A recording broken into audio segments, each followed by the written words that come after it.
Hi all, Amita Thrissur government law കോളേജിലെ സ്റ്റുഡൻ്റാണ്. 4th edition VS Malar memorial legal aid competition 2025-26 core team അംഗമാണ്. ഈ കോമ്പറ്റീഷൻ്റെ ഭാഗമായിട്ടുള്ള ലീഗൽ പോഡ്കാസ്റ്റാണ് നമ്മളിവിടെ എത്തിച്ചേർന്നിട്ടുള്ളത്. പോഡ്കാസ്റ്റിൻ്റെ ടോപ്പിക്കായിട്ട് നമ്മൾ എടുത്തിരിക്കുന്നത് പോഷ് ആക്ട് ആണ്. ഇന്ന് നമ്മളോടൊപ്പം ഉള്ളത് നമ്മളുടെ ക്യാമ്പസിലെ ചെയർപേഴ്സൺ ഓഫ് IC ആണ്, ഖദീജ മാം ആണ് നമ്മുടെ കൂടെ ഉള്ളത്. പിന്നെ ഈ കോമ്പറ്റീഷൻ്റെ ഫാക്കൽറ്റി കോർഡിനേറ്ററായിട്ടുള്ള സുമാ മാം നമ്മളോടൊപ്പമുണ്ട്.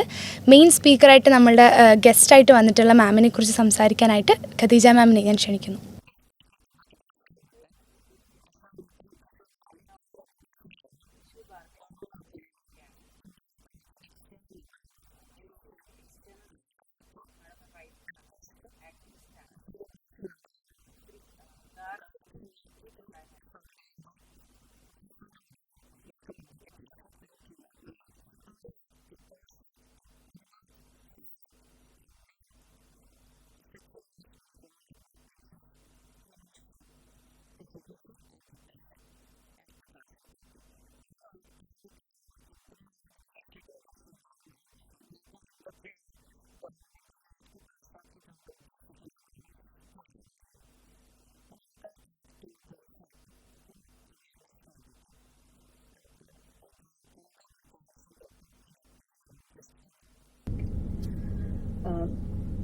നിയമം തുടങ്ങുന്നത് 1997 അതായത് വിശാഖ ഗൈഡ് ലൈൻസ് എന്നാണ് നമ്മൾ പൊതുവെ അറിയപ്പെടുന്ന സുപ്രീം കോർട്ടിൽ വന്നിട്ടുള്ള ഗൈഡ് ലൈൻസ്.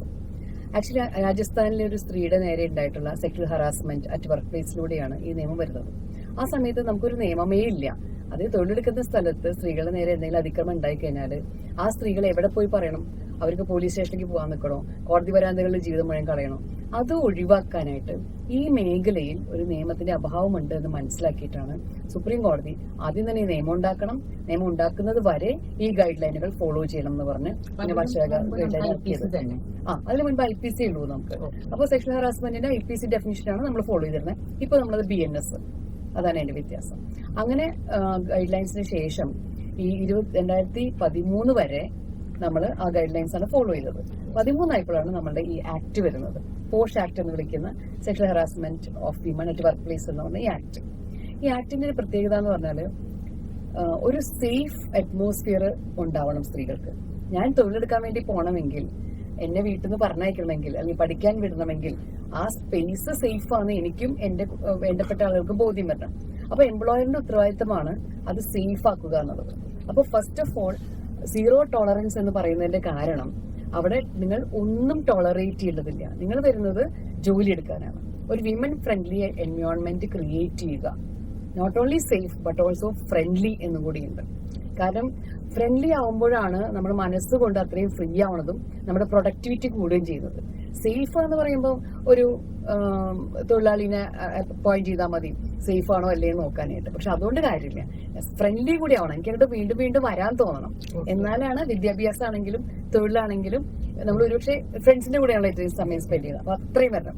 അതുകൊണ്ടാണ് അതിന്റെ ഡെഫിനിഷൻസ് വളരെയധികം ശ്രദ്ധിച്ചിട്ട്, അതായത് അതിന്റെ വളരെ പ്രധാനപ്പെട്ട രീതിയിൽ തന്നെ നമുക്ക് BNS ഉണ്ടെങ്കിലും ഈ ആക്ട് വ്യക്തമായി തന്നെ ഇതിന്റെ ഡെഫിനിഷൻസിനെ കുറിച്ചൊക്കെ പറയുന്നത്. വളരെ വൈഡായിട്ട് തന്നെയാണ് അത് കൊടുത്തിരിക്കുന്നത്. സെക്ഷൽ ഹറാസ്മെന്റിന്റെ ഡെഫിനിഷൻ BNS ഉണ്ട്, അതുപോലെ തന്നെ നമ്മുടെ ഈ പോഷോ ആക്ടിലുണ്ട്. ഈ പോഷോ ആക്ടില് കുറച്ചും കൂടി വൈഡർ അല്ലേ? അതാ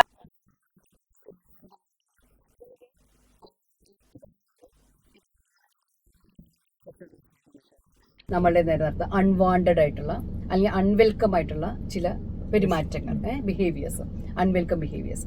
അതുപോലെ തന്നെ the request or demand for sexual favours. അപ്പോൾ വരുമോ തരുമോ എന്നൊക്കെ ചോദിച്ചു കഴിഞ്ഞാൽ നമ്മൾ വിചാരിക്കും അത് എന്താ പറയുക വലിയ കുഴപ്പമില്ലാന്ന്. പക്ഷെ ഒരു സ്ത്രീയോട് അവരൊരു ഒബ്ജക്റ്റിഫൈ ചെയ്യാണ്. നിങ്ങൾ സെക്ഷൽ ഒബ്ജക്റ്റായി നിൽക്കുന്ന കാര്യം കൊണ്ടാണ് നിങ്ങൾ തരുമോ സെക്ഷൽ ഒരു ഫേവർ തരുമോ എന്ന് ചോദിക്കണത്, അല്ലെങ്കിൽ എൻ്റെ കൂടെ വരുമോ സെക്ഷൽ ആവശ്യത്തിന്. ഇങ്ങനെ ചോദിക്കേണ്ട കാര്യമില്ല. നമ്മളവിടെ പോകുന്നത് ജോലി എടുക്കാനാണ്, നമ്മൾ പോകുന്നത് പഠിക്കാനാണ്. അപ്പോൾ നമ്മൾ ആ ജെൻഡർ ന്യൂട്രലായിട്ട് കാണണം. അതുകൊണ്ടാണ് അങ്ങനെ ചോദിക്കുന്ന ഒരു സ്ഥലം പോലും നമുക്ക് ഡിസ്കംഫർട്ടാണ്. അപ്പോൾ അതുകൊണ്ടാണ് അത്രയും. പിന്നെ മാത്രമല്ല പോണോഗ്രഫി കാണിക്കലും അതുപോലെ തന്നെ മെസ്സേജസും അല്ലെങ്കിൽ ഡിജിറ്റൽ ആയിട്ടുള്ള കാര്യങ്ങളും, അതുപോലെ നമ്മുടെ ശരീരത്തിലെ ഫിസിക്കൽ കോണ്ടാക്ട് ഓർ കോണ്ടാക്ട് ചെയ്യാൻ ശ്രമിക്കൽ, അഡ്വാൻസിങ്, അതൊക്കെ ഇതിൽ വരുന്നുണ്ട്. ഓൾറെഡി നമ്മുടെ BNS പറഞ്ഞ പോലെ. അതുപോലെ ഡിസ്റോബിങ്, നമ്മുടെ ഇപ്പോൾ ഒരു ഷോൾ ഉണ്ടെങ്കിൽ ആ ഷോൾ വലിച്ചു കൊണ്ടുപോവുക, നമുക്ക് തോന്നുന്നത് സിമ്പിളാണ്. പക്ഷെ ഒരു ഷോൾ ഒരു കുട്ടി ഇട്ടിരിക്കുന്നത് അല്ലെങ്കിൽ ഒരു സ്ത്രീ ഇട്ടിരിക്കുന്നത് അവർക്കൊരു തീരുമാനമുണ്ട്. അതൊരു പെർമിഷൻ ഇല്ലാണ്ട് എടുക്കാൻ പാടില്ല. നിങ്ങൾക്ക് എല്ലാം ഇങ്ങനെ ഫ്രണ്ട്ലി ആയിട്ടോ അല്ലെങ്കിൽ ഒബ്ജക്റ്റിഫൈ ചെയ്തോ ഒന്നും കളിക്കാൻ പാടില്ല എന്നാണ്. ഇതിന്റെ അപ്പുറത്ത് നമ്മുടെ BNSന്റെ അപ്പുറത്ത് ഈ പോഷ ആക്ട് കുറച്ചുകൂടി നമ്മളെ സഹായിക്കുന്നുണ്ട്. അതായത് ഒരു പ്രിഫറൻഷ്യൽ ട്രീറ്റ്മെന്റ്. ഫോർ എക്സാമ്പിൾ, ജോലി കഴിഞ്ഞ് പോകുന്ന സ്ത്രീയോട് ഞാൻ ഡ്രോപ്പ് ചെയ്യാം, കയറു കാറിൽ എന്ന് പറയാണ്. ഒരു ദിവസം സന്തോഷമായി, ഒരു ഫ്രണ്ട്ലി അല്ലേ. അപ്പോൾ പിറ്റേ ദിവസം സ്ത്രീക്ക് തോന്നണം എനിക്കിതിൽ പോകണ്ട, കാരണം ഞാൻ ഇന്നും അയാളുടെ കൂടെ പോയാൽ എനിക്ക് എന്തോ ഒരു പ്രിഫറൻസ് തരാമെന്ന് എൻ്റെ ഫ്രണ്ട്സൊക്കെ വിചാരിച്ചാലോ എന്ന് വെച്ചിട്ട് അവർ പറയണം നോക്ക് സാറേ എനിക്ക് വേണ്ട. പക്ഷെ പിന്നെയും നിർബന്ധം.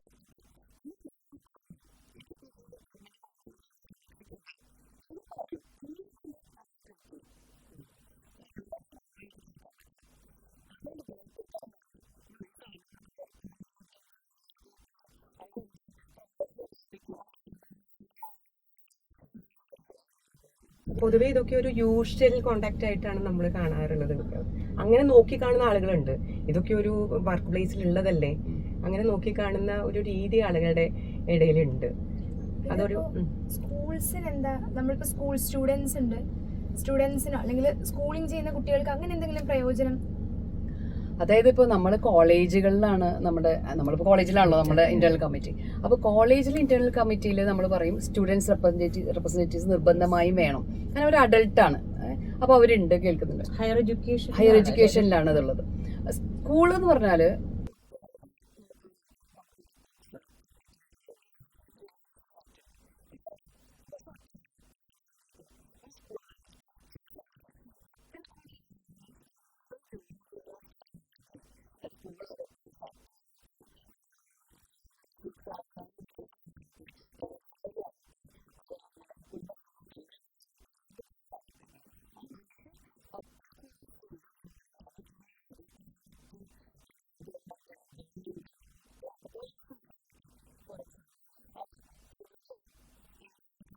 മാൻഡേറ്ററി ആണ്, ഉണ്ടാക്കിയിരിക്കണം. ഈ ഇന്റേണൽ കമ്മിറ്റി അപ്പോൾ ഏതൊക്കെ മെമ്പേഴ്സ് വേണം അങ്ങനെ കറക്റ്റ് ആയിട്ട് ആക്ടിൽ നമ്മുടെ പറയുന്നുണ്ടല്ലോ. ഇന്റേണൽ കമ്മിറ്റിയിൽ ഇപ്പൊ നമ്മളുടെ തന്നെ കോളേജിൽ നോക്കിയാൽ മനസ്സിലാവും, ഏറ്റവും സീനിയർ മോസ്റ്റ് ആയിട്ടുള്ള ആളാണ് അതിന്റെ ചെയർപേഴ്സൺ. അതാണ് നമ്മുടെ senior most chairperson. She is presiding the meeting. അപ്പോൾ നെക്സ്റ്റ് അവിടെ വരുന്നത് പകുതിയിലേറെ അംഗങ്ങൾ സ്ത്രീകളായിരിക്കണം. അപ്പോൾ ബാക്കിയുള്ളവർക്ക് മെന്നാവാം എന്നാണ്, അല്ലെ, അതർ ജെൻഡർ ആവാം. എന്നാലോ പുറത്തു നിന്നൊരു മെമ്പർ വേണം. അത് സ്ത്രീകളുടെ, ഇപ്പം ഞാൻ അങ്ങനെയാണ് ഇവിടെ എത്തിയത്. അതായത് സ്ത്രീകളുടെ അവകാശങ്ങളൊക്കെ ബന്ധപ്പെട്ട് പ്രവർത്തിക്കുന്ന, നിയമം അറിയുന്ന ഒരാൾ എന്ന രീതിയിലാണ് അങ്ങനെ. അപ്പം ഇതാണ് പൊതുവെ ഇന്റേണൽ കമ്മിറ്റിയിൽ വേണ്ടത്. മാം ഇപ്പോൾ പറഞ്ഞു കോളേജിൽ ക്യാമ്പസിൽ കമ്മിറ്റി രൂപീകരിക്കുമ്പോൾ അതിലൊരു സ്റ്റുഡൻറ് റെപ്രസെൻറ്റേറ്റീവ് ഉണ്ടാവും. അപ്പോൾ നമ്മുടെ ആക്ടിൽ പറയുന്നത് sexual harassment at workplace, വർക്ക് പ്ലേസിനെതിരെയുള്ള ഹറാസ്മെന്റ് എന്നാണ് പറയുന്നത്. അപ്പോൾ എന്തിനാണ് അവിടെ ഒരു സ്റ്റുഡൻറ് റെപ്രസെൻറ്റേറ്റീവ് വരുന്നതെന്നുള്ളത് എക്സ്പ്ലെയിൻ ചെയ്യാം. ആക്ച്വലി സ്റ്റുഡൻസിന് വേണ്ടി വേറൊരു കമ്മിറ്റി അല്ലെങ്കിൽ വേറൊരു അവരെയും കൂടി എൻകോമ്പോസ് ചെയ്യുന്ന രീതിയിലേക്ക് ഒന്നും വന്നിട്ടില്ല. അതുകൊണ്ടാണ് സ്റ്റുഡൻസിനെയും കൂടി. മാത്രമല്ല നിങ്ങളെല്ലാവരും മിക്കവാറും ഹയർ എഡ്യൂക്കേഷനിലേക്കൊക്കെ എത്തുമ്പോൾ 18 കഴിഞ്ഞവരാണ്. അപ്പോൾ 2 കമ്മിറ്റികൾ ഉണ്ടാവുക എന്നൊരു വലിയ പ്രശ്നമാണ്. ഇപ്പോൾ സാധാരണ ചെയ്യുന്നത് 2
അപ്പോൾ നമ്മളുടെ ഡെഫിനിഷനിൽ, ആക്ടിലെ ഡെഫിനിഷൻസിൽ വർക്ക് പ്ലേസിന് എന്തൊക്കെ രീതിയിലാണ് നമ്മളിപ്പം നേരത്തെ സംസാരിച്ചല്ലോ, അതായത് വർക്ക് പ്ലേസ് എവിടെയെന്ന് പറയാൻ പറ്റില്ല. പണ്ടത്തെ പോലെ ഒരു 4 ചുമരിന്റെ ഉള്ളിലല്ല. ഒരു പോലീസ് ഓഫീസറാന്ന് വെക്കൂ, അവര് റോഡിലൂടെ പോകുമ്പോ നമ്മുടെ പെട്രോളിങ്ങിന് പോകുന്ന സമയത്ത് അത് വർക്ക് പ്ലേസ് ആണ്. ഒരു KSRTC കണ്ടക്ടർ വർക്ക് പ്ലേസ് ആണ്.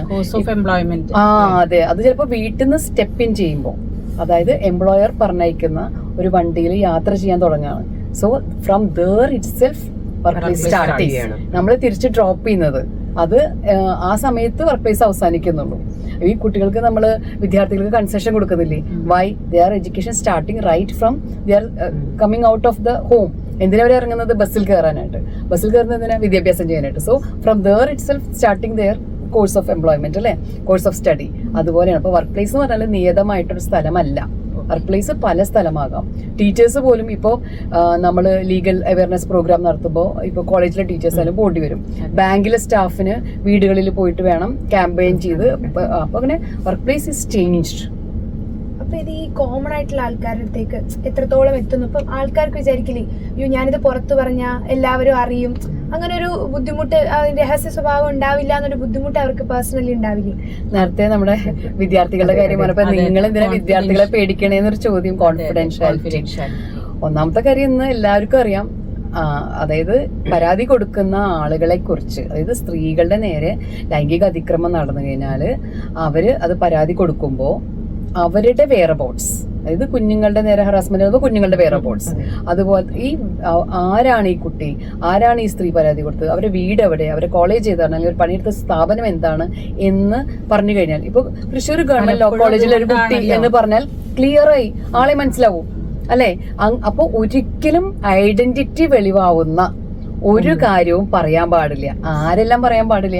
ആരും പറയാൻ പാടില്ല എന്ന് മാത്രമല്ല, ഈ കമ്മിറ്റി മെമ്പേഴ്സ് പറയാൻ പാടില്ല. അപ്പൊ നമ്മുടെ വിദ്യാർത്ഥികൾ ഇതിനകത്ത് വരുന്നുണ്ടെങ്കിൽ അവരും പറയാൻ പാടില്ല. അങ്ങനെ പറഞ്ഞാലോ നമുക്ക് അതിനുള്ള ശിക്ഷ പറയുന്ന വകുപ്പുണ്ട് നമ്മുടെ ആക്ടിൽ. അവയർനെസ് തന്നെയാണ് ആവശ്യം. കാരണം പലപ്പോഴും നമുക്ക് ക്രൈമുകൾ ഒത്തിരി ഉണ്ട്, പക്ഷെ രജിസ്ട്രേഷൻ നടക്കുന്നത് കൊണ്ടാണ്, അല്ലേ? ഈ പ്രൈവസി മെയിൻറ്റെയിൻ ചെയ്യാത്തത് കൊണ്ടാണ് പല ആൾക്കാരും മുന്നോട്ട് വരാത്തത്. അതെ, അതാണ് വലിയൊരു വിഷയമാണ്. അതും ഒരു കംപ്ലൈന്റ് ആയിട്ട് വരും. ഈ കോളേജില് അല്ലെങ്കിൽ ഈ ക്യാമ്പസില് അതല്ലെങ്കിൽ ഈ വർക്ക് പ്ലേസില് എന്നെ കുറിച്ച് മോശമായിട്ട് ആളുകൾ പറയുന്നു എന്ന് സ്ത്രീ പറയും. ഒരു അപവാദ പ്രചരണം. അതിവിടെ കംപ്ലൈന്റ് ആയിട്ട് റേസ് ചെയ്യാൻ പറ്റും. Whether it comes under sexual harassment. അതൊരു കേസ് വന്നിട്ടുണ്ട്.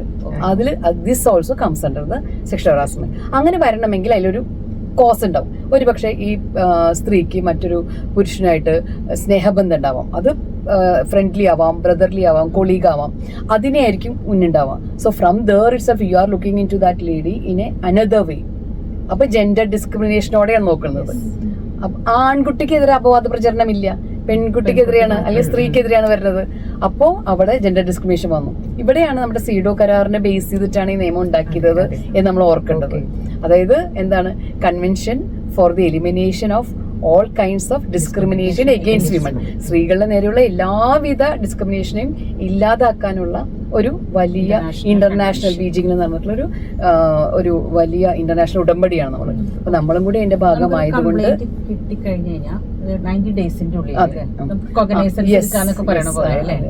അതായത് കംപ്ലൈന്റ് നമുക്ക് കിട്ടി. അപ്പോൾ കംപ്ലൈന്റ് കിട്ടിയ നമ്മളതിലേക്ക് മൈൻഡ് അപ്ലൈ ചെയ്യുന്നതോടുകൂടി നമ്മുടെ കോഗ്നൈസൻസ് ആയി. അങ്ങനെ mind application of the mind ആണല്ലോ കോഗ്നൈസൻസ്. പക്ഷെ ഈ കംപ്ലൈന്റ് എത്ര നാൾ നമുക്ക് വെച്ചോണ്ടിരിക്കാം? അവിടെയാണ് ക്വസ്റ്റ്യൻ. വിതിൻ 90 days നമ്മൾ ഈ കംപ്ലൈന്റിന്റെ അന്വേഷണവും മറ്റു കാര്യങ്ങളും എന്നുവെച്ചാൽ അല്ല, നമ്മൾ ഫുൾ കാര്യങ്ങൾ തീർത്തിരിക്കണം. ഇപ്പൊ 90 days തീർന്നില്ല എന്ന് വെക്കും, 90 days തീർന്നില്ല. അപ്പൊ അതിന്റെ കാരണം നമ്മൾ കണ്ടെത്തണം. ചിലപ്പോൾ ഒരു ഡോക്യുമെന്റോ അല്ലെങ്കിൽ ഒരു CCTV ഫുട്ടേജ് കിട്ടാതെയോ അതൊക്കെ നമ്മൾ വരുത്തണമെങ്കിൽ ചിലപ്പോൾ അതിന്റെ ചില പ്രശ്നങ്ങൾ വന്നു. അങ്ങനെയാണെങ്കിൽ മാത്രമാണ് നമുക്കത് എക്സ്റ്റെൻഡ്. ഇതൊക്കെ എന്താ പറയാ, നമ്മുടെ കോടതിയുടെ ഗൈഡ് ലൈനോടെയാണ്. ആക്ട് ക്ലിയർ ആണ്. 60 days പരാതി, ഐ മീൻ ഇങ്ങനെ ഈ രീതിയിൽ. അതുപോലെ തന്നെ 90 days തീർക്കണം എന്നുള്ളത്. കാരണം അത് കുറെ കാലം നീട്ടിക്കൊണ്ടുപോകാൻ പാടില്ലല്ലോ. അതുപോലെ തന്നെ പോലീസ് സ്റ്റേഷനിലേക്ക് കംപ്ലൈന്റ് ഇവിടുന്ന് നമ്മൾ IC ഫോർവേഡ് ചെയ്യുന്ന ഒരു കാര്യം ഉണ്ടല്ലോ, അത് ഏതൊക്കെ സന്ദർഭത്തിലാണ് നമുക്ക് അങ്ങനെ ചെയ്യാൻ? അതായത് ഇന്റേണൽ കംപ്ലൈന്റ്സ് കമ്മിറ്റിക്ക് ഒരു എന്താ പറയാ ലിമിറ്റേഷൻ ഉണ്ട്. അതായത് ഇപ്പോൾ വലിയ ഒഫൻസുകൾ സംഭവിക്കുമ്പോൾ ഗ്രേവ് നേച്ചറുള്ള സെക്ഷൽ അസോൾട്ടുകളൊക്കെ സംഭവിച്ചു കഴിഞ്ഞാൽ നമ്മളത് വീട്ടിൽ നിന്ന് പറഞ്ഞ് കൺസീലേറ്റ് നടത്തിയാൽ മാത്രം പോരാ. അപ്പോൾ നമുക്ക് തന്നെ ബോധ്യപ്പെടും ഇത് ഗ്രേവ് നേച്ചറാണ്, ഇത് പീനാലിറ്റി കൊടുക്കണം, പീനൽ ശിക്ഷ കൊടുക്കണം. അപ്പോൾ നമ്മൾക്കൊരു സപ്പോർട്ട്, യെസ്, അതെ അതെ അതെ, അത്തരം സന്ദർഭങ്ങൾ നിർബന്ധമായും അത് പോലീസ് സ്റ്റേഷനിൽ. ഇനി നമ്മളുടെ തന്നെ ആ തീരുമാനങ്ങൾ അത് എഗ്രീഡ് പേഴ്സൺ ഇഷ്ടായില്ലെങ്കിലും അതായത് ഇഷ്ടായില്ലെങ്കിലും പോവാം, പോകുമ്പോ തന്നെ സൈമിൾട്ടേനിയസ്ലി പോവാം, ഡബിൾ ജപ്പാടി വരില്ല. അതാണ് ഇതിൽ പറയാൻ വന്ന കാര്യം. കാരണം എന്താ വെച്ചാല് ഒരേ ക്രൈമിന് രണ്ട് സ്ഥലത്ത് പരാതി കൊടുക്കുകയും രണ്ട് രീതിയിലുള്ള ശിക്ഷ അനുഭവിക്കേണ്ടിയും വരില്ലേ? വരും. പക്ഷെ ഒരെണ്ണം വരുന്നത് അതന്നെ അഡ്മിനിസ്ട്രേറ്റീവ് ലെവലിലാണ്, മറ്റേത് ആണ് പീനൽ ലെവലിൽ. അപ്പൊ അപ്പലേറ്റ് കമ്മിറ്റി പോലെ നമുക്കുണ്ടോ? അപ്പലേറ്റ് കമ്മിറ്റി നമുക്കില്ല, നമ്മൾ അപ്പീൽ ടു കോർട്സ് ആണ് നമുക്കുള്ളത്. അതാണ് അതിന്റെ ഒരു വ്യത്യാസം. എന്നാൽ നമ്മൾ മോണിറ്റർ ചെയ്യുന്നുണ്ട്. അത് നമ്മുടെ ലോക്കൽ കമ്മിറ്റിയുടെ അതിലേക്കാണ് നമ്മൾ അതിന്റെ കത്തുകളൊക്കെ അയച്ചു കൊടുക്കേണ്ടത്. ശരിക്കും ഡിസ്ട്രിക്ട് ഓഫീസർ വേണം, പക്ഷെ കേരളത്തിൽ ഡിസ്ട്രിക്ട് ഓഫീസേഴ്സ് ഇല്ല. അപ്പോൾ നമ്മളത് ലോക്കൽ കമ്മിറ്റിയിലേക്കാണ് അതിന്റെ ഒരു റിപ്പോർട്ട് ഫയൽ ചെയ്യേണ്ടത്. 90 ഡേയ്സിന്റെ ഉള്ളിൽ നമ്മൾ ഡിസ്പോസ് ചെയ്ത് കഴിഞ്ഞാൽ നമ്മൾ ജസ്റ്റ് അത് റെക്കമെൻഡ് ചെയ്യല്ലേ ചെയ്യണം? നമ്മുടെ റെക്കമെൻഡേഷൻ സാധാരണ നമ്മളിങ്ങനെ പറയും, ഈ വനിതാ കമ്മീഷനൊക്കെ റെക്കമെൻഡേഷനാണ് അതിനുള്ള അധികാരമുള്ളൂ. വനിതാ കമ്മീഷൻ റെക്കമെൻഡ് ചെയ്യുന്നു, സർക്കാർ എടുക്കാതിരിക്കാം. നമ്മൾ റെക്കമെൻഡ് ചെയ്യുന്നു, അത് എടുക്കണം. അത് എടുത്തില്ലെങ്കിൽ നമ്മളുടെ എംപ്ലോയർ, അതായത് കോളേജ് ആണെങ്കിൽ പ്രിൻസിപ്പാള്, മറ്റു സ്ഥലങ്ങളിലെ ഡയറക്ടർ, ആരൊക്കെയാണെന്ന് വെച്ചാൽ അവർക്ക് പെനാലിറ്റി ഉണ്ട്. അത് 50,000 രൂപയാണ് ആ പെനാലിറ്റി. അതുപോലെ തന്നെ ഈ റീഡ്രസൽ മെക്കാനിസം ആയിട്ട് എന്തൊക്കെയും തരത്തിലുള്ള ഒരു റീഡ്രസൽ മെക്കാനിസം ആണ് ഇവിടെ ഫോളോ ചെയ്തുകൊണ്ടിരിക്കുന്നത്? അതായത് റിലീഫ് കിട്ടുന്ന കാര്യങ്ങൾ മെയിൻ ആയിട്ട് നമ്മളാണ് റിഡ്രസൽ മെക്കാനിസം. ഇന്റൽ കമ്മിറ്റിയാണ് റിഡ്രസൽ മെക്കാനിസം. അപ്പൊ നമ്മുടെ അവർക്ക് എന്തൊക്കെ റിലീഫ് കിട്ടാം? ഇപ്പൊ ആ സ്ത്രീയുടെ നേരെ ഒരു അതിക്രമം ഉണ്ട് എന്ന് അവർ പറഞ്ഞു കഴിഞ്ഞിട്ട് പിറ്റേ ദിവസം അവർ വരണമെന്നില്ലേ ജോലിക്ക്? അവർക്ക് അപ്പൊ നമ്മൾ മനസ്സിലാക്കണം, അവർ ആവശ്യപ്പെടുകയും ചെയ്യണം, അല്ലെങ്കിൽ നമ്മൾ പറഞ്ഞു കൊടുക്കും വേണം, നിങ്ങളുടെ ട്രോമ ഉണ്ടെങ്കിൽ നിങ്ങൾ ഈ സ്ഥലത്തേക്ക് വരേണ്ടതില്ല, നിങ്ങൾക്ക് ലീവ് എടുക്കാം. അപ്പൊ ലീവ് അവരുടെ ഒരു വളരെ വലിയ റിലീഫാണ്. അത് എംപ്ലോയർക്ക് കൊടുക്കണം. അത് നമ്മളുടെ റെക്കമെൻഡേഷനാണ് കൊടുക്കേണ്ടത്. എത്ര കാലം വരെ ലീവ് അങ്ങനെ കൊടുക്കാം? 3 മാസം വരെ കിട്ടുള്ളൂ, മാക്സിമം 3 മാസം വരെ കിട്ടുള്ളൂ. പിന്നെ വരുന്ന സംഗതി എന്താ വെച്ചാല് ട്രാൻസ്ഫർ വരാം. അതായത് ഇതേ എംപ്ലോയറുടെ കൂട്ടിരുന്ന് കൊളീഗിന്റെ കൂട്ടിരുന്ന് ഞാൻ ജോലി ചെയ്യണമെന്ന് ഒരു നിർബന്ധമില്ല. കാരണം എനിക്ക് ഒന്നില്ല അയാൾ ഈ ബെഞ്ചുമെന്ന് മാറ്റും, ഈ മേശമെന്ന് മാറ്റും, ഞാൻ ഇവിടുന്ന് ജോലി ചെയ്തിട്ട്, അല്ലെങ്കിൽ എന്നെ മാറ്റും. അപ്പൊ ഇതൊക്കെ നമുക്ക് തീരുമാനിക്കാം. അപ്പൊ ട്രാൻസ്ഫർ ഓഫ് ദി എംപ്ലോയി എന്നുള്ളൊരു കാര്യം അതിൻ്റെ ഉള്ളിൽ വരുന്നതാണ്. അത് നമ്മുടെ റെക്കമെൻഡേഷൻ ആണോ അത് ഹെഡ് ഓഫ് ദി ഇൻസ്റ്റിറ്റ്യൂഷന്? അല്ലല്ല, അവര് നമ്മളോട് ആവശ്യപ്പെടുകയും അവർക്ക് ഇങ്ങനെയുള്ള റിലീഫ് ഉണ്ട് നമ്മൾ പറഞ്ഞു കൊടുക്കണം. ആ റിലീഫ് ഉണ്ട് എന്ന് പറയുമ്പോൾ അത് മനസ്സിലാക്കി അവര് അതിൽ ഏത് റിലീഫാണ് ചോദിക്കണമെങ്കിൽ അത് ഓക്കെയാണ് നമുക്ക് തോന്നുകയാണെങ്കിൽ നമ്മളത് മനസ്സിലാക്കിയിട്ട് റെക്കമെൻഡ് ചെയ്യുമല്ലോ. അങ്ങനെയാണ് അത് എംപ്ലോയർ ചെയ്ത് കൊടുക്കേണ്ടത്. കോമ്പൻസേഷൻ എന്തെങ്കിലും? ഇതാണ് ഏറ്റവും വലിയ നമുക്കൊരു കൺസീലിയേഷൻ, അതായത് അനുരഞ്ജന ചർച്ച നടത്താനുള്ള ആദ്യത്തെ സ്റ്റെപ്പ് നമ്മൾ എടുക്കണം. കാരണം എന്താ വെച്ചാല് ജോലി എടുക്കുന്ന ഇടമാണ്, ചിലപ്പോൾ തെറ്റിദ്ധാരണയുടെ പുറത്താവാം, ഒരാൾ നടന്നു പോകുമ്പോൾ കൈ തട്ടി പോവാം, അതല്ലെങ്കിൽ അയാളുടെ ചില പരാമർശങ്ങൾ അയാൾ അങ്ങനെ ഉദ്ദേശിച്ചിട്ടുണ്ടാവില്ല. അതുകൊണ്ട് അതാണ്. അപ്പൊ കൺസിലിയേഷൻ നടത്തുമ്പോൾ ബോധ്യപ്പെടുത്തി നടത്തണം. അതാണ് എന്റെ ഒരു എന്നുവെച്ചാൽ മറ്റ് രണ്ട് കൂട്ടർക്ക് മനസ്സിലാവണം നമ്മൾ സംസാരിക്കുന്നത് അനുരഞ്ജനം, നിങ്ങൾ വീണ്ടും ഒരു ഫ്രണ്ട്ലി അറ്റ്മോസ്ഫിയറിൽ ഇവിടെ തന്നെ ഉണ്ടാവണം എന്നോ. പക്ഷെ അതിൽ പണമില്ല. പണം മാഡം നേരത്തെ ചോദിച്ചത് കോമ്പൻസേഷൻ ആയിട്ടാണ്. അത് ഞാൻ അനുഭവിച്ച ട്രോമ, ഞാനെടുത്ത ലീവ്, എനിക്ക് വന്നിട്ടുള്ള മറ്റ് ബുദ്ധിമുട്ടുകൾ, അതിനൊക്കെ വന്നിട്ടുള്ള കാര്യങ്ങൾക്കാണ് കോമ്പൻസേഷൻ കൊടുക്കേണ്ടത്. അതല്ലാതെ ഈ എന്നാ ശരി ഒരു 10,000 രൂപ പിടിച്ചോ സെറ്റിൽ ചെയ്യുന്ന സാധനമേ പറ്റില്ല. അതൊരു വലിയ ഏത് കോമ്പൻസേഷൻ അത് കമ്മിറ്റിയാണ് ഫിക്സ് ചെയ്യുന്നത്. അല്ല, compensation is different from conciliation. അപ്പോ അത് കമ്മിറ്റി തീരുമാനിക്കുന്നതാണ് ഇത്ര രൂപ കോമ്പൻസേഷൻ കൊടുക്കണം എന്നുള്ളത്. അത് വേറൊരു കാര്യമാണ്. അത് ഹെഡ് ഓഫ് ദി ഡിപ്പാർട്ട്മെന്റ് ആയിരിക്കും കൊടുക്കേണ്ടി വരിക, എംപ്ലോയറാണ് കൊടുക്കേണ്ടി വരിക. പിന്നെ എംപ്ലോയർക്ക് വേണമെങ്കിൽ ഇയാളിൽ നിന്ന് പിടിക്കാം, പക്ഷെ ഫസ്റ്റ് അതിന്റെ ഉത്തരവാദിത്വം എംപ്ലോയർക്കാണ്. കോളേജിലൊരു കംപ്ലൈന്റ് വന്ന സമയത്ത് നമ്മളൊരു കൺസീലിയേഷൻ ട്രൈ ചെയ്തു, പക്ഷെ അത് അവര് അവിടെ നെഗറ്റീവായിട്ടാണ് ഒരു ഇമ്പാക്ട് ഉണ്ടാക്കിയത്. അപ്പൊ എപ്പോഴും കൺസീലിയേഷൻ എന്നുള്ളത് നമുക്ക് പിന്നീട് ആലോചിക്കാവുന്നതാണ് അല്ലെ? കാരണം വിക്ടിമിനെ സംബന്ധിച്ച് അത്രയും ട്രോമ അവര് അനുഭവിച്ചിട്ടുണ്ടാവും, പക്ഷെ അത് വളരെ കെയർഫുൾ ആവണം. ഇല്ലെങ്കിൽ കൺസീലിയേഷൻ അത് ഡ്രോപ്പ് പ്രശ്നം. അതായത് ഗ്രേവ് നേച്ചറുള്ള ഒഫൻസുകൾ ഒരിക്കലും നമ്മൾ കൺസീലിയേഷൻ പറയുന്നത് തന്നെ നമ്മൾ വിഡ്ഢിത്താണ്, നമ്മൾ ഇതിന്റെ ഒരു സംഗതി മനസ്സിലാക്കാതെയാണ് പറയണേന്ന് പറയും. ഒരു ട്രിവിയൽ ആയിട്ടുള്ള ചില ഒഫൻസുകൾ ഉണ്ടാകുമ്പോഴാണ് നമ്മൾ കൺസീലിയേഷൻ. ചിലപ്പോൾ ഈ ചെയ്യുന്ന കുറ്റം ചെയ്യുന്ന അല്ലെങ്കിൽ ഇത് ജെൻഡർ ഡിസ്ക്രിമിനേഷൻ ചെയ്യുന്ന ആൾക്ക് മനസ്സിലാവേണ്ടേ ഞാൻ ചെയ്യുന്നത് കുറ്റാണെന്ന്. ഇതൊക്കെ ഇങ്ങനെ ചെയ്ത് ശീലമാണല്ലോ. അപ്പൊ നമ്മൾ പരാതികൾ എഴുതുന്ന സമയത്ത് SGST prevention of atrocities act ഒക്കെ അതിനകത്ത് വരാറുണ്ട്. ആ ഒരു സന്ദർഭത്തിൽ നമുക്കിത് റെഫർ ചെയ്യാം അല്ലെ വേണമെങ്കിൽ? ഉറപ്പായിട്ടും റാഗിങ്ങിന്റെ മാറ്റേഴ്സ് വരും. അതുപോലെ തന്നെ ഞാൻ SC ആണെന്ന് അറിഞ്ഞുകൊണ്ടാണ് എന്നോട് ഉടനെ നമ്മൾ എന്ത് ചെയ്യണം, അതിനുള്ള കമ്മിറ്റിയിലേക്ക് നമ്മളത് ഫോർവേഡ് ചെയ്യണം. കാരണം ഇന്റേണൽ കമ്മിറ്റിക്ക് സെക്ഷൽ ഹറാസ്മെന്റ് നടക്കുന്നുണ്ട് അല്ലെങ്കിൽ ജെൻഡർ ഡിസ്ക്രിമിനേഷൻ നടക്കുന്നുണ്ട് എന്ന സംഗതികൾ മാത്രമാണ് ജൂറിസ്ഡിക്ഷൻ വരുന്നത്. അതിന്റെ അപ്പുറത്തുള്ള കാര്യങ്ങൾ മുഴുവൻ വലിച്ചു വെച്ചിട്ട് പ്രശ്നം ഉണ്ടാക്കുന്നത് ഉടനെ നമ്മളത് റെക്കമെൻഡേഷൻ ആയിട്ട് കൊടുക്കുക. നമുക്ക് ഇത് ഞങ്ങളുടെ പെർവിയിൽ നിൽക്കുന്നതല്ല എന്ന് പറഞ്ഞ് നമുക്ക് കൊടുക്കാവുന്നതാണ്. അല്ല, എംപ്ലോയർക്ക് റെഫർ ചെയ്യാം. എംപ്ലോയർ ആണ് പിന്നെ ചെയ്യുന്നത്. അപ്പൊ ഈ പേഴ്സണലി ഇപ്പോ ഇങ്ങനൊരു ഇത് ചെയ്തു അല്ലെങ്കിൽ ഇങ്ങനെ ഡിസ്ക്രിമിനേഷൻ നടത്തി എന്നൊരു ആളുണ്ടാവില്ലേ, അയാൾക്കെതിരെ എന്തെങ്കിലും നടപടി എടുക്കാൻ നമ്മുടെ കമ്മിറ്റിക്ക് സാധിക്കും? റെസ്പോണ്ടന്റ് അത് റെസ്പോണ്ടന്റിനെതിരെ നടപടി എന്ന് പറയുന്നത് നമ്മള് റെക്കമെൻഡേഷനാണ് ചെയ്യുന്നത്. അതായത് ഒരു പരാതി കിട്ടിക്കഴിഞ്ഞാൽ നമ്മൾ റെസ്പോണ്ടിന് നോട്ടീസ് കൊടുത്ത് നമുക്ക് സിവിൽ കോർട്ടിന്റെ അധികാരമുണ്ട്. അപ്പൊ അങ്ങനെ വിളിപ്പിക്കണം. വിളിച്ചു കഴിഞ്ഞാൽ ആള് വന്ന് കഴിഞ്ഞാൽ ഇതാണ് പരാതി എന്ന് പറഞ്ഞാൽ പരാതിയുടെ പകർപ്പ് കോപ്പി നമ്മൾ കൊടുക്കണം, വായിക്കാൻ കൊടുക്കണം. അത് കഴിഞ്ഞാൽ അത് വായിച്ചു കഴിഞ്ഞാൽ മൂപ്പര് അതിന്റെ റെസ്പോൺസ് എഴുതി തരും, അതിന്റെ കൗണ്ടർ എഴുതി തരും. അത് ചിലപ്പോൾ പറയും. അപ്പൊ നമ്മൾ റെക്കോർഡിങ്ങിലാക്കണം. ഇനി എനിക്ക് വിറ്റ്നസ് ഉണ്ട് എന്ന് പറഞ്ഞാൽ വിറ്റ്നസിനെ പ്രൊഡ്യൂസ് ചെയ്യാനുള്ള അവകാശമുണ്ട്. അത് രണ്ടു കൂട്ടർക്കും ഡോക്യുമെന്റ്സ് പ്രൊഡ്യൂസ് ചെയ്യാൻ. അപ്പോൾ ചിലർ പറയണം അന്നത്തെ ദിവസം ഞാൻ ഉണ്ടായിരുന്നില്ല, LEB പറയണം. അപ്പോൾ ആ രജിസ്റ്ററിലേക്ക് നോക്കാനുള്ള അധികാരം നമുക്കുണ്ട്. അത് പ്രൊവൈഡ് ചെയ്യണം. അതെ, അത് പ്രൊവൈഡ് ചെയ്യണം നമ്മുടെ എംപ്ലോയർ, അതായത് നമ്മുടെ പ്രിൻസിപ്പൽ. എൻക്വയറി നടത്തുന്ന പോലെ തന്നെ നമുക്ക് എല്ലാ അസിസ്റ്റൻസും ചെയ്യണം. ഈ 90 ഡേയ്സിന്റെ ഉള്ളിൽ നമ്മൾ എംപ്ലോയർക്ക് നമ്മുടെ റെക്കമെൻഡേഷൻസ് കൊടുത്തു കഴിഞ്ഞാൽ അവർക്ക് നടപടി എടുക്കാൻ എത്ര സമയം? അത് ഡിപ്പെൻഡ്സ്. നമ്മൾ അത് കുറെ കാലം ഇങ്ങനെ ഒരു പരിധിക്ക് വിട്ട് പൂഴ്ത്തി വെക്കണോ അങ്ങനെ തോന്നുകയാണെങ്കിൽ മാത്രമാണ് അദ്ദേഹത്തിനെതിരെ കംപ്ലൈന്റ് കൊടുത്ത് കേസൊക്കെ വരുന്നത്. നോർമൽ ലെവലിൽ അത് കിട്ടിക്കഴിഞ്ഞാൽ അവരുടെ മെയിൻ ജോലി അവർ ഏത് നിയമപ്രകാരമാണോ അവർക്ക് ഇതുള്ളത്, ഇതിപ്പോ KSR ഉണ്ടാവാം, അതല്ലെങ്കിൽ ഫാക്ടറീസ് ആണെങ്കിൽ ഫാക്ടറിയുടെ നിയമങ്ങളുണ്ട്, അത് ആ പ്രൊസീജിയറിൽ ഒരു മിസ്കണ്ടക്ട് ആണ് അത് എന്ന് ഇതിനെ അഡ്രസ് ചെയ്യണം. എന്നിട്ടാണ് അവരതില് പോകേണ്ടത്. പിന്നെ അവർക്ക് ആ നിയമങ്ങളാണ് പിന്നെ അതിലേക്ക് ഫോളോ ചെയ്യാൻ പോണത്. അതിലെ ഗൈഡ് ലൈൻസുമാണ്. പിന്നെ നമ്മൾ വേറെ ഗൈഡ് ലൈൻസ് അങ്ങോട്ട് കൊടുക്കണ്ട, കാരണം അത് അവർക്ക് അവിടെ ഗൈഡ് ലൈൻസ് ഉണ്ട്. അപ്പൊ അത് പ്രകാരം സസ്പെൻഷനും ഡിസ്മിസലും എല്ലാം ചെയ്യാം, തീർച്ചയായിട്ടും ചെയ്യാൻ പറ്റും. തീർച്ചയായിട്ടും transfer, suspension, dismissal, increment cut ചെയ്യൽ, അങ്ങനെ പല കാര്യങ്ങളുണ്ടല്ലോ. പിന്നെ വാർണിംഗ് കൊടുക്കൽ, അതൊക്കെ പക്ഷെ നമ്മൾ റെക്കമെൻഡ് ചെയ്തതിന്റെ അടിസ്ഥാനത്തിൽ KSR പറയുന്ന അല്ലെങ്കിൽ ഫാക്ടറിയുടെ ഓപ്പറേഷൻസ് പറയുന്ന രീതിയിൽ നമുക്ക് ചെയ്യാൻ പറ്റും. അപ്പൊ നമ്മൾ ഈ ഡൊമസ്റ്റിക് വർക്കേഴ്സ് ഉണ്ടല്ലോ, അവര് ഇപ്പൊ 10ൽ കൂടുതലുള്ളവർക്കാണല്ലോ നമുക്ക് ഇന്റേണൽ കമ്മിറ്റി വരുന്നുള്ളൂ. അപ്പൊ ഈ ഡൊമസ്റ്റിക് വർക്കേഴ്സ് ആണെങ്കിലും അല്ലെങ്കിൽ 10ൽ കൂടുതൽ കുറവ് വരുന്നവരാണെങ്കിലും കൃത്യമായി നമുക്ക് ലോക്കൽ കമ്മിറ്റിയിലേക്കാണ് നമ്മൾ അപ്ലൈ ചെയ്യേണ്ടത് അല്ലേ? അതെ, നമ്മുടെ ലോക്കൽ കമ്മിറ്റി ജില്ലാ ആസ്ഥാനമായിട്ട് നമുക്ക് ശരിക്കും ഒരു ഡിസ്ട്രിക്ട് ഓഫീസർ ഉണ്ട്. അപ്പോൾ ഓഫീസറിന്റെ ഉത്തരവാദിത്തമാണ്, അതായത് കളക്ടറിന്റെ കീഴിലുള്ള ഒരു കമ്മിറ്റി ഉണ്ട് നമുക്ക്. 6 അംഗ കമ്മിറ്റി, നിർബന്ധമായും 6 അംഗങ്ങൾ വേണം. അതിലും വേണം SC ST വിഭാഗത്തിൽപ്പെട്ട ഒരു സ്ത്രീ വേണം.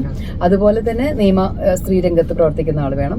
പിന്നെ അതിൽ പ്രധാനപ്പെട്ട ചെയർപേഴ്സൺ ഒരു സ്ത്രീ ആയിരിക്കണം. അതുപോലെ പകുതിയിലേറെ അംഗങ്ങൾ സ്ത്രീകളായിരിക്കണം. അപ്പൊ സ്ട്രീറ്റ് വെൻഡേഴ്സ് ആയിട്ടുള്ള സ്ത്രീകള്, ഡൊമസ്റ്റിക് ജോലികൾ, വീട്ടുജോലികൾ ചെയ്യുന്ന സ്ത്രീകള്, അല്ലെങ്കിൽ ഒരു ചെറിയ കട, അവിടെ 3 സ്ത്രീകളെ ജോലി ചെയ്യുന്നുള്ളൂ, 2 ആണുങ്ങളാണ്. അപ്പൊ അങ്ങനെ അവർക്ക് അങ്ങനെ ഏതൊക്കെ മേഖലയിലുള്ള തൊഴിലെടുക്കുന്ന അൺഓർഗനൈസ്ഡ് സെക്ടറിൽ അടക്കമുള്ള സ്ത്രീകൾക്ക് പരാതി പറയാനായിട്ട് ഉള്ള സ്ഥലമാണ് ജില്ലാ അടിസ്ഥാനത്തിലുള്ള ലോക്കൽ കമ്മിറ്റി. ഒരു സ്ത്രീയാണ്, അതായത് ഈ മേഖലയിൽ പ്രവർത്തിക്കുന്ന ഒരു സ്ത്രീയാണ്. അപ്പൊ ഈ എഗ്രിഡ് വുമൺ എന്ന് പറഞ്ഞ അതിന്റെ ഒരു ഡെഫിനേഷൻ അതായത് പരാതിക്കാരി സ്റ്റാർട്ട് ചെയ്യണത്. അതായത് ഇപ്പോൾ ഇൻസിഡന്റ് ഉണ്ടാകുന്നു, അതായത് എന്റെ നേരെ ഒരു സെക്ഷൽ ഹറാസ്മെന്റ് ഉണ്ടായത് ഒരു സ്ത്രീക്ക് ബോധ്യപ്പെട്ടാൽ അന്ന് തന്നെ ചിലപ്പോൾ അവർ കംപ്ലൈന്റ് ചെയ്യണമെന്നില്ല. അവർക്ക് വേണമെങ്കിൽ കംപ്ലൈന്റ് ചെയ്യാൻ പോലും 3 മാസത്തിനുള്ളിൽ ചെയ്താൽ മതി. എന്തെങ്കിലും കാരണവശാല് അവർക്ക് 3 മാസം കൊണ്ട് പറ്റിയില്ലെങ്കിൽ അതിന്റെ കാരണം ബോധിപ്പിച്ചുകൊണ്ട് അവർക്ക് പിന്നീട് ഒരു 3 മാസം കൂടി നമുക്ക് എക്സ്റ്റെൻഡ് ചെയ്ത് കൊടുക്കാവുന്നതാണ്. അവിടെ ഇത്ര നാൾ വൈകിയില്ലേ എന്ന് പറഞ്ഞ് തള്ളേണ്ട കാര്യമൊന്നുമില്ല അതൊന്നും. അപ്പൊ എഗ്രീഡ് വിമൺ ആയിരിക്കും സെക്ഷൽ ഹറാസ്മെന്റ് ഫീൽ ചെയ്തു എന്ന് പറയുന്ന ഒരു സ്ത്രീ.